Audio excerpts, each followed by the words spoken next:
Bonjour à tous, comme vous le savez, Emmanuel Macron a pris la parole hier dans une émission spéciale de France 2, dans un décor sobre, un fond noir. Celui-ci a beaucoup parlé durant plus d'une heure, la présentatrice sert de relais, comme pour lui rappeler ses thèmes.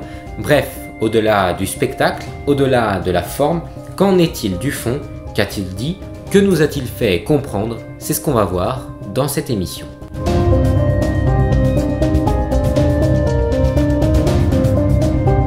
Il est clair qu'il vient en terrain conquis, ayant imposé ses horaires et ses thèmes, et dès le début, le cadre est posé, la présentatrice déclarant que nous sommes les alliés de l'Ukraine. On comprend donc bien que nous sommes en guerre face à la Russie, sentiment largement renforcé lorsqu'Emmanuel Macron lui-même déclare fournir des renseignements à l'Ukraine dans le but de prévoir des attaques russes, ce qui dépasse en réalité largement l'aide militaire de départ qui nous avait été présentée. Nous ne sommes plus en guerre contre un virus cette fois-ci, mais contre le plus vaste pays du monde. Changement de dimension, vous devez le comprendre. Une guerre hybride, comme il l'appelle. Macron nous fait d'ailleurs bien rire en pointant du doigt la désinformation qui est utilisée par Vladimir Poutine, comme si nous étions les mieux placés, comme si nos médias publics nationaux, se situant du côté bien pensant, détenaient une vérité non critiquable.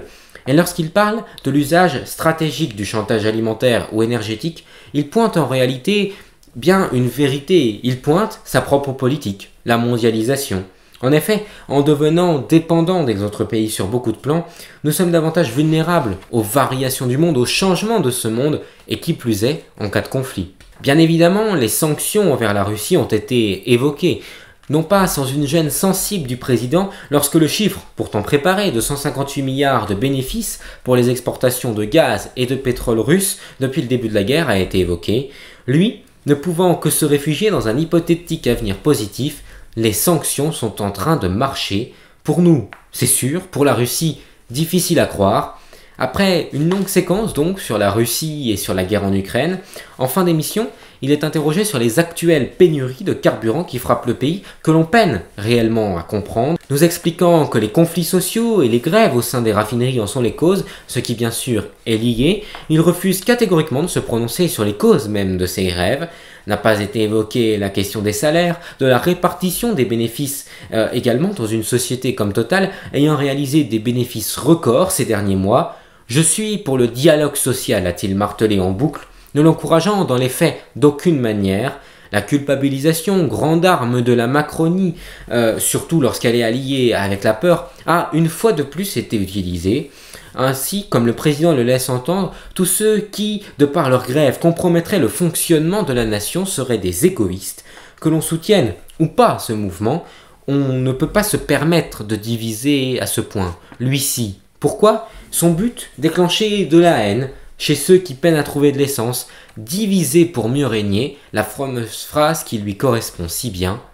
Je ne développerai pas sur la dernière partie de l'émission concernant l'Arménie, l'Azerbaïdjan et les manifestations en Iran, un discours plus apaisé sur un ton doux, agrémenté d'une large compassion, comme pour amener un élan de gentillesse à la fin de cette interview, comme pour laisser une belle trace, pour ne pas terminer cette émission sur un ton de discorde.